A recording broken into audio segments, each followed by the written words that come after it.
Amen. Halleluja.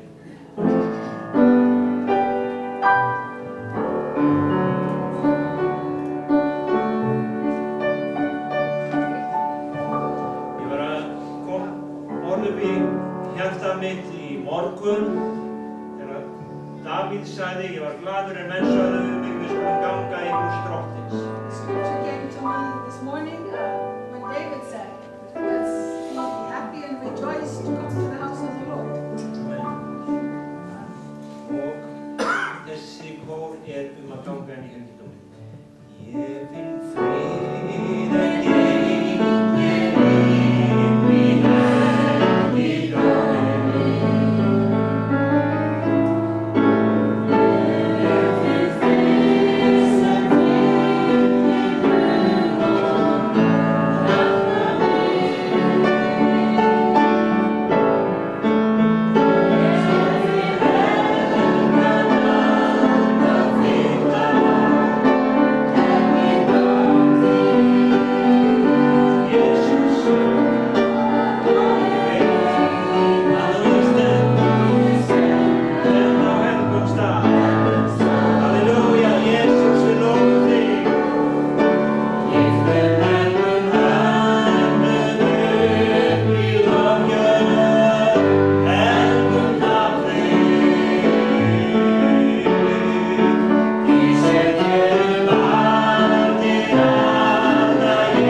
Jæja, allir afslappaðir.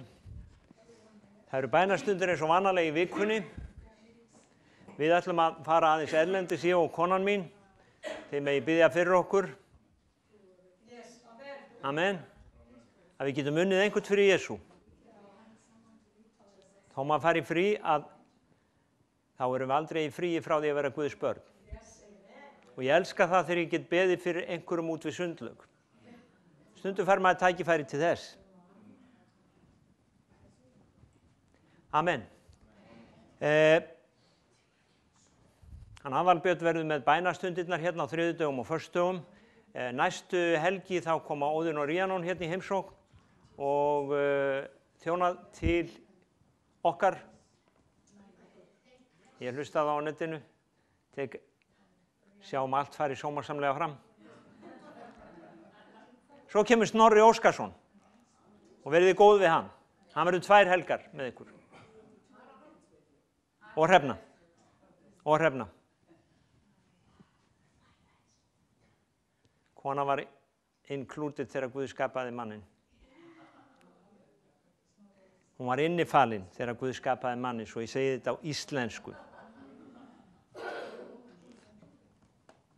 Og hún betri hlutinn. Amen.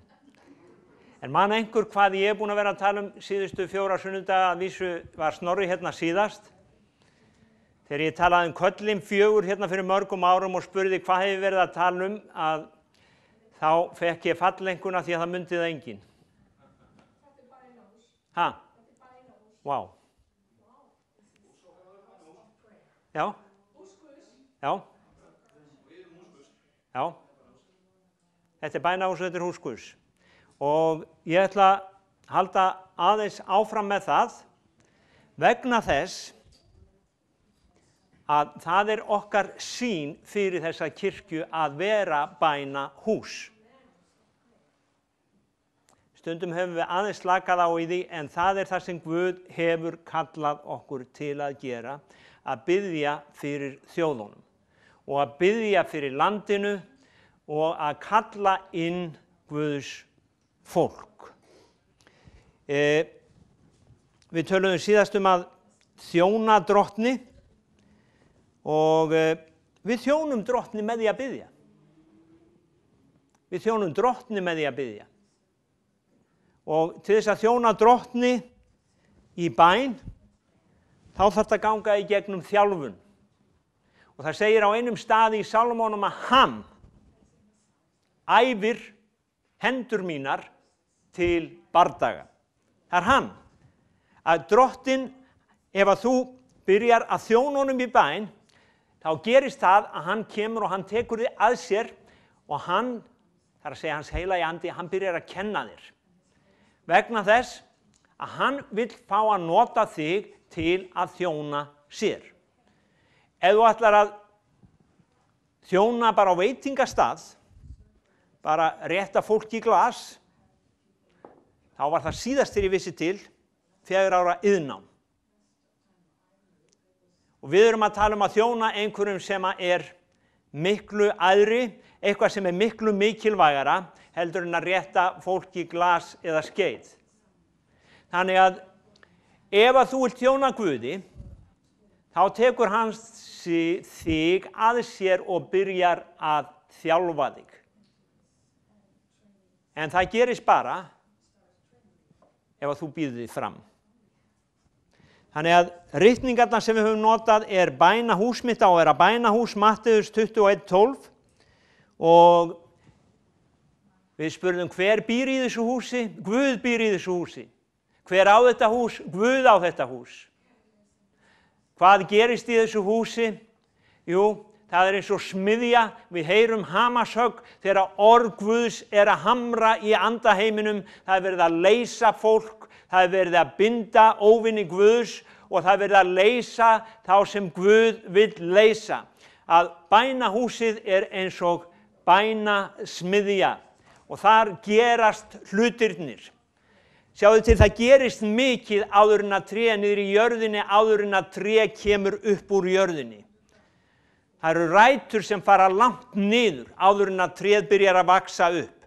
og oft á tíðum það miklu meira sem gerist þegar enginn sér heldur en þar sem við sjáum síðan koma upp. Og það eins í bænalífinu að bænalífið í raun og veru það sem gerist í andlega heiminum áður en að eitthvað gerist í hinum náttúrulega heimi. Og í dag þá langar mig bara að minna okkur á það að Jesús Kristur, þó svo að hann sé upphafinn við hægri hönd föðurins, þá lesið í Hebreabréfinu 7:25 að þetta hans þjónusta núna. Hann æðsti prestur og hann að biðja. Hebreabréfi 7:25, hann lífir ávallt til að biðja fyrir okkur. Þannig að hann í þessari þjónustu að hann að biðja.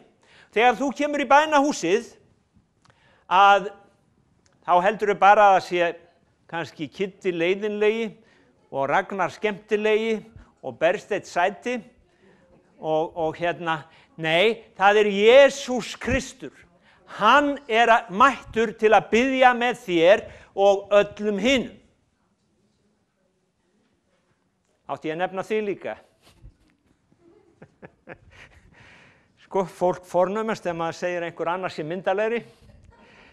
Jesús Kristur, hann mætir á staðinn og hann biður með okkur og biður fyrir okkur vegna þess að þetta hans hús, þetta hans smiðja og hann hér á staðnum.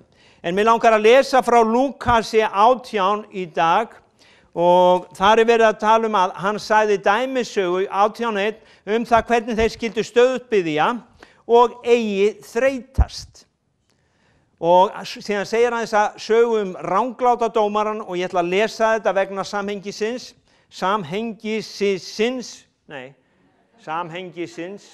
já, það bara nóg.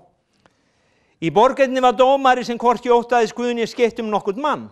Í sömu borg var ekkja sem kom innlagt til hans og sagði, lát þú mig ná rétti á mótstöðu manni mínum. Þessi kona var þjálfaður bænahermaður í bænahúsi Guðs vegna þess að hún vissi hvernig ekki átti að gefast upp. Og hún segir, lát mig ná rétti á mótstöðu manni mínum. Það vildi hann ekki lengi vel, þið sem eru að biðja. Hann vildi það ekki lengi vel. Þú segir, við erum ekki að biðja til rangláta dómarans, við biðjum til Guðs. Bíddu bara aðeins við. Ef þú segir það þá ertu ekki búin að læra mikið bænastríðin og bænahernaðinn. Ekki óttast í Guð að sönnu, segir dómarinn.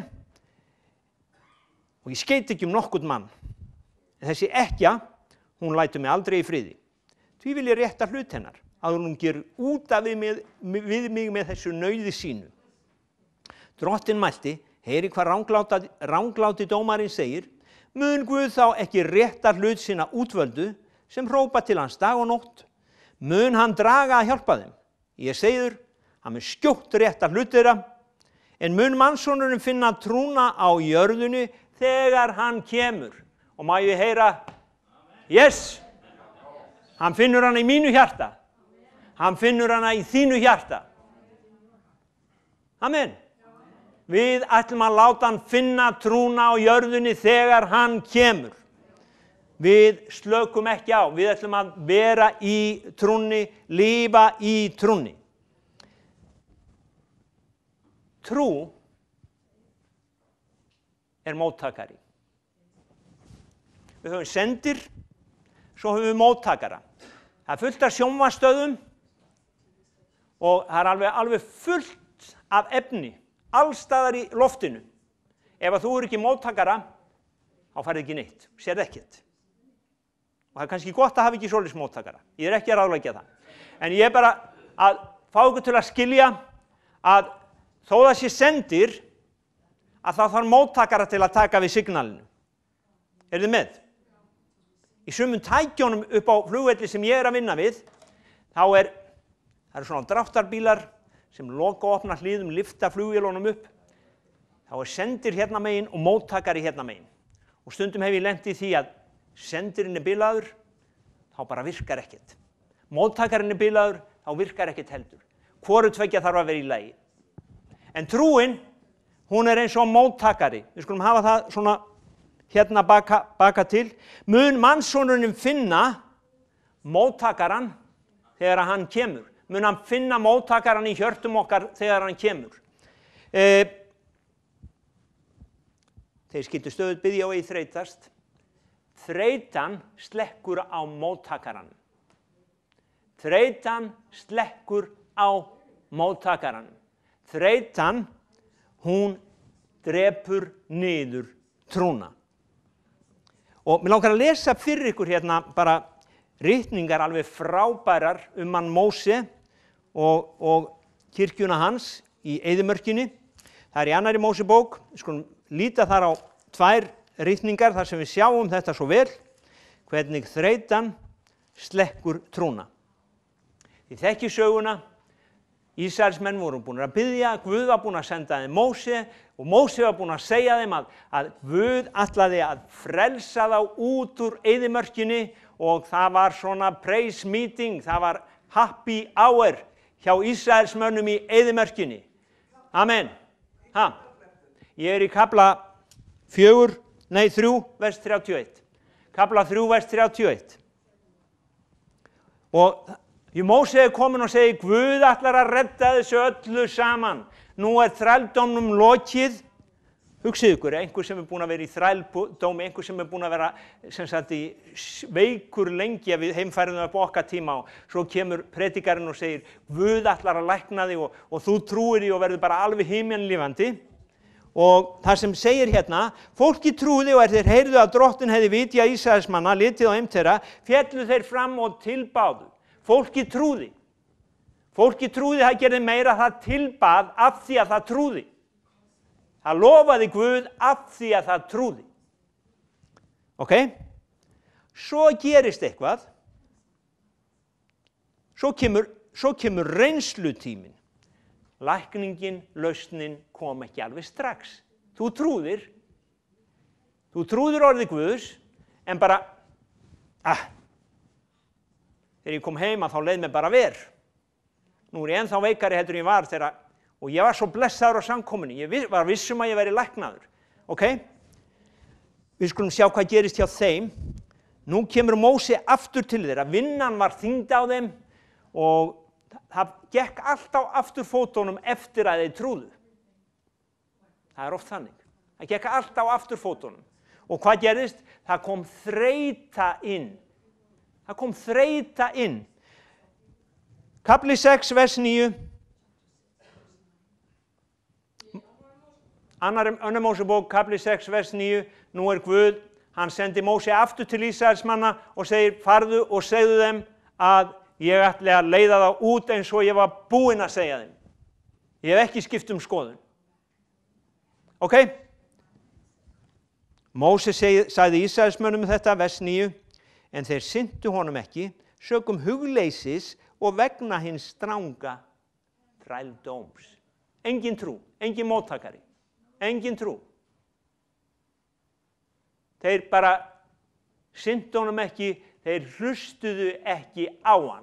Þeir voru búin að afskrifa bara þennan Móse og þennan Guð sem Móse var að tala og þeir bara, skipa tignum og völdum að hlýða orði Guðs. Við erum send eins og Móse var sendur til Faraós og við segjum við Faraó, leyfðu mínu fólki að fara.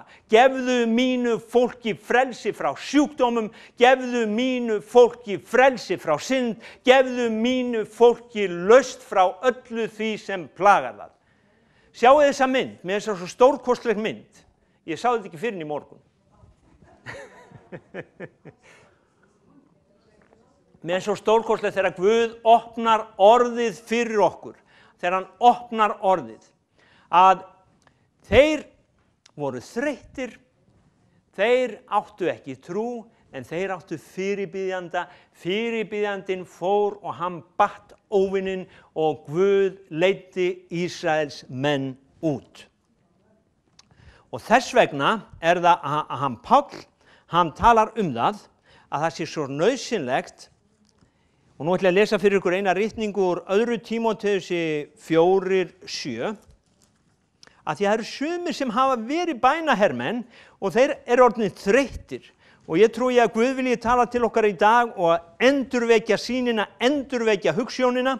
Páll, hann segir hér, ég hef barist góðu baráttunni, ég hef fullnað skeiðið, ég hef varðveitt trúna. Ég hef varðveitt trúna. Ég hef ekki sleppt trúnni. Páll var fyrirbiðjandi. Páll hafði haldið í trúna, hann hafði ekki sleppt henni. 2. Tímóteusarbréf 4:7. Ég hef varðveitt trúna. Það sorglegasta sem ég sé er fólk sem missir trúna. En sjáðu til að það er hægt að missa trúna. Jesús, hann segir við Pétur, Lúkas 22:31, ég hefi beðið fyrir þér Pétur, Lúkas 22:31, að trú þín þrjóti ekki. Satan, hann krafðist þess, segir, þetta er 22:31, Símon, Símon, Lúkas 22:31, Símon, Símon, Satan krafðist yðar að sælda yður eins og hveiti. Ég hef beðið fyrir þér að trú þín þrjóti ekki. Og styrk þú bræður þína þegar þú ert snúin við. Jesús vissi að hann myndi ganga í gegnum reynslutíman þar sem að hann yrði undir, en Jesús bað fyrir honum, Símon Pétur átti fyrirbiðanda. Og fyrirbæn Jesú, hún virkaði vegna þess að Símon Pétur var seinna meir einn öflugasti postuli og boðberi kristinnar trúar. Fyrirbænin virkaði. Og þú segir, já, en hefði hann ekki orðið að samt sem áður? Nei. Nei. Svarið er mjög einfalt. Jesús væri ekki að eyða tíma sínum til ónýtis í himninum núna ef við þyrftum ekki á fyrirbæn að halda. Og ekki segja mér að það sé bara óþarfi. Vegna þess að þá ert að segja Jesú að hans vinna og hans þjónusta sem er núverandi þjónusta, hún sé bara óþarfi. Það er full þörf og þessi þjónusta er einhver svo mikilvægasta þjónusta sem til er í kirkju Jesú Krist. Það virkaði með Símon Pétur og það virkar líka hjá þér og mér. Og Jesús sagði að, aðeins stoppa hérna, það er trúin. Hann sagði, ég beði fyrir þér að trú þín þrjóti ekki, að slokkni ekki á móttakaranum, að þú missir ekki sambandið við Guð. Ekki missa sambandið við Guð. Það er á einum stað í Markúsar Guðspjalli, þá sjáum við að móttakarinn hjá lærisveinunum var bilaður, en Jesú var með sinn í lagi, alveg ný uppfærður. Og sjáðu til, við uppfærum móttakarann í bænahúsinu. Þar færðu update, fyrirgefiði, ensku slettuna, það er uppfærsla, þar færðu uppfærslu fyrir móttakarann þinn, fyrir trú þína, þegar þú kemur í bænahúsið. Þá er trúin alltaf uppfærð.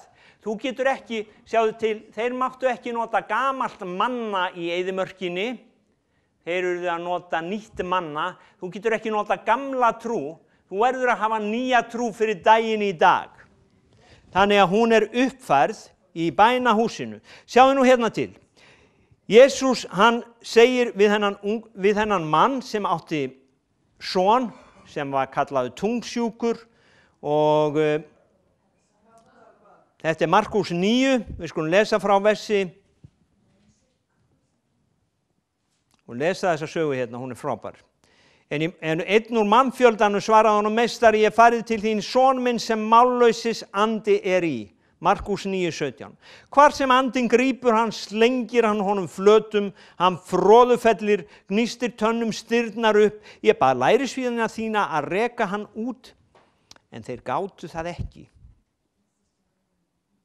Hljómar kunnulega. Jesús svaraði, ó þú vantrúa kynslóð. Hversu lengi á ég að vera hjá yður? Hversu lengi á ég að umbera yður? Hvað er Jesús að segja? Er hann ekki svolítið dæmandi? Nei, hann er að segja að þeir áttu að eiga trú, þeir hefðu getað átt trú. ef þeir hefðu gert það sem hann hafði verið að gera. Ó þú vantrúa kynslóð, hversu lengi á umbura yður færið hann til mín?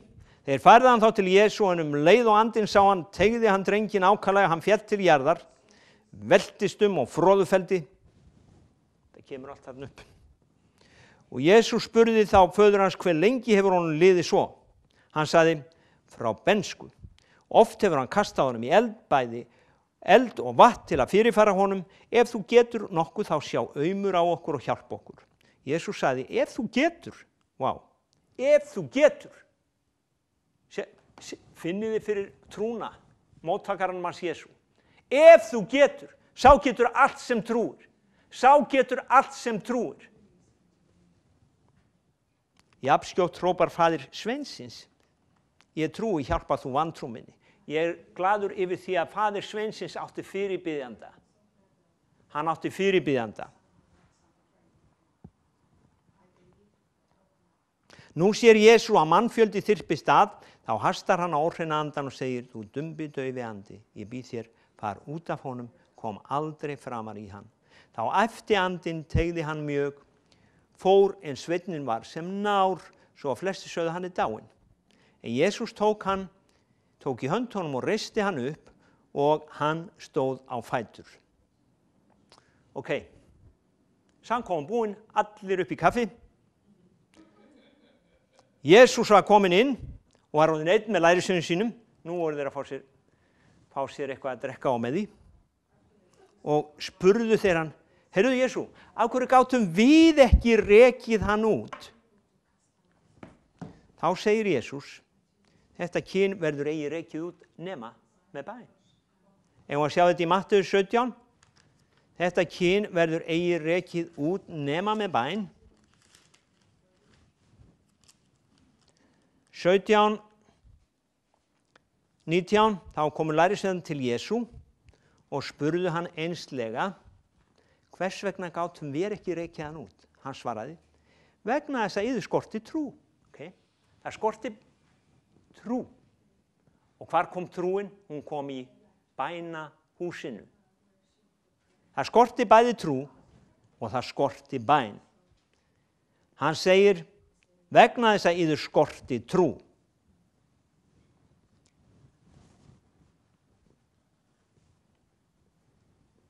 Og ég hef skrifað hérna, hver bað, hver átti bænalíf? Það var Jesús Kristur. Og hann átti trú þegar á þurfti að halda. Hebreabréfið 11:6 segir, án trúar er ógerlegt að þóknast Guði. Án trúar er ógerlegt að þóknast Guði. Stundum hefur maður hugsað þetta, þóknast Guði, Guð verður ánægður með mig að ég trúi. Já, kannski, en það sem Guð vill er að þú trúir til þess að þú getur meðtekið. Hann vill hafa móttakarann þinn í lagi svo að þú getur meðtekið og þú getur gert hans vilja. Þú getur lagt hendur yfir sjúka, þú getur rekið út illa anda og þú getur boðað hans orð. Þess vegna vill hann að þú hafir móttakarann í lagi. Það er ógerlegt að þóknast honum án trúar. Þú verður að hafa trú til þess að þóknast Guði, til þess að vinna hans verk. Trúin er móttakarinn hérna á jörðinni. Og trúin kemur, sumir er að rembast, trúin hún kemur ekki þannig. Það var maður sem að hlustaði einu sinni á Páls postula og Páll er að predika orð Jesú Krists. Allt í einu sér Páll að maðurinn hefur trú til þess að verða heill. Hvað gerir Páll? Upp, statt upp. Maðurinn stóð upp, læknaðist. Man ekki hvað hann búinn að vera lengi veikur. Fleiri ár, lamaður. Þannig að trúin, móttakarinn, Rómverjabréfið 10:17, kemur af því að heyra. Trúin kemur af því að heyra. Heyra það sem byggist á orðum Krists. Svo spurningin til okkar í dag, enn einu sinni,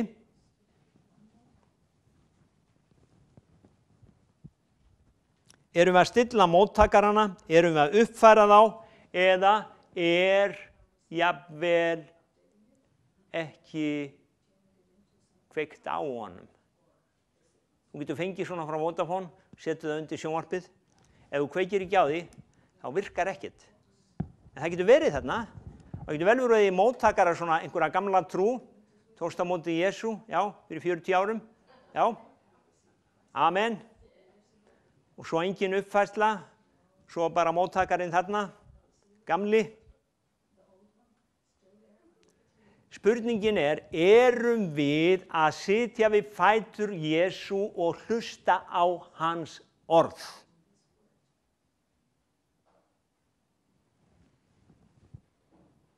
Spurning, góð spurning. Sjáu þetta kemur, Jesús sagði í heiminum hafið þrenging og þetta kemur alltaf þetta bull og vitleysa inn í hugaðinn og þú þarf bara að aga hugaðinn og segja, ég horfi ekki á þessa mynd, djöfull. Ég meina, hann kemur svona myndir inn í hugan. Ég horfi bara á Jesú myndir, hér eftir. Ég ætla bara að heyra hans orð. Maður einu sinni fastaði ég á að lesa blöðin. Mér fannst svo mikið bull í blöðunum þá. Og það gott að fasta á ýmsa hluti. Vegna þess að þá heyrum við betur. Það er svona að fasta á, já, til dæmis blöð og sjónvarp og svona, það getur verið hliðstætt við að svona fá sér eyrnapinna og skafa skítinn úr eyrunum. Þá heyrum við bara sem sagt frá Jesú og trúin okkar, hún uppfærist. Amen. En ég bara þrái það og ég sagði við Drottinn, þegar ég las þessa ritningu í morgun, hún var svo lifandi fyrir mér, mun mannssonurinn finna trúna á jörðinni þegar hann kemur. Ég sagði, yes! Í mínu hjarta. Í mínu hjarta. Ég vil hann finna hana í mínu hjarta. Í mínu hjarta. Í mínu hjarta. Ef hann finnur hann ekki annars staðar, þá í mínu hjarta. Og ég ætla að mæta í bænahúsið, þó að þú gerir það ekki, þá ætla ég að mæta vegna þess að þetta snýst ekki hvað þú gerir, þetta snýst hvað ég geri. Bæði fyrir þig og bæði fyrir mig.